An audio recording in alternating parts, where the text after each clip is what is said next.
Paul Biya et ses 12 disciples de l'élection 2025. En l'an 2025, dans le royaume lointain du Cameroun, un homme âgé, sage ou rusé, nommé Paul Biya, se leva une fois de plus pour régner. Mais cette fois, il n'était pas seul sur la montagne du pouvoir. 12 hommes et une femme se tenaient autour de lui, chacun avec une mission divine, le détrôner. Mais dans cette nouvelle évangile politique, Biya n'était pas Jésus. Il était plutôt le juge, le maître du temple, et les autres étaient là pour écrire un nouveau testament de changement.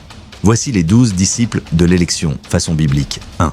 Pierre, Cabral Libye, comme l'apôtre Pierre, il parle fort, il croit, il doute, mais il revient toujours. Cabral veut bâtir son Cameroun sur le roc d'une jeunesse réveillée. 2.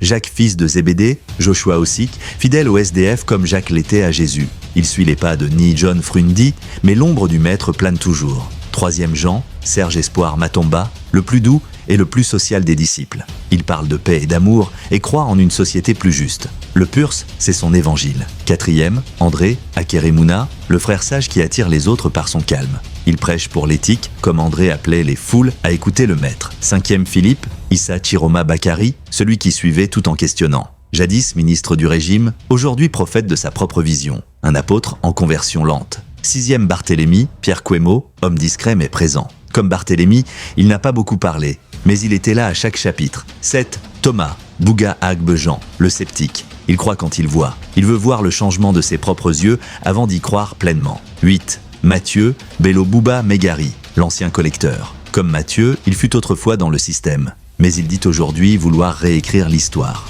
9. Jacques, fils d'Alphée, Zipan Guilher Macaire, moins connu du grand public mais fidèle à sa mission. Il marche dans les marges, comme Jacques le discret. 10e Thaddée, Iyodi Hiram Samuel, le disciple qu'on oublie souvent, mais qui veut faire entendre une voix différente dans le désert électoral. 11. Simon le Zélote, Atekis et à Caxton, le zélé, l'engagé. Comme Simon, il est passionné, prêt à bousculer les choses, mais souvent incompris. 12e Judas, Tomaino Ndam Njoya, la seule femme du groupe. Non pas traîtresse, mais paradoxale. Dans un monde dominé par les hommes, elle tente de porter seule la croix de l'alternance féminine, une Judas à réhabiliter. Et Paul Biya, dans tout ça, lui c'est le maître du temple. Il n'enseigne plus, il observe. Il regarde ses 12 disciples se débattre, certains l'admirent, d'autres veulent le remplacer, mais tous gravitent encore autour de lui. À 92 ans, il reste le Messie éternel aux yeux de ses fidèles et le pharaon du désert pour ses opposants. Morale de l'histoire, dans cette sainte élection, chacun croit être l'élu. Mais seul le peuple pourra ouvrir les urnes et révéler qui portera la couronne d'épines du pouvoir au Cameroun.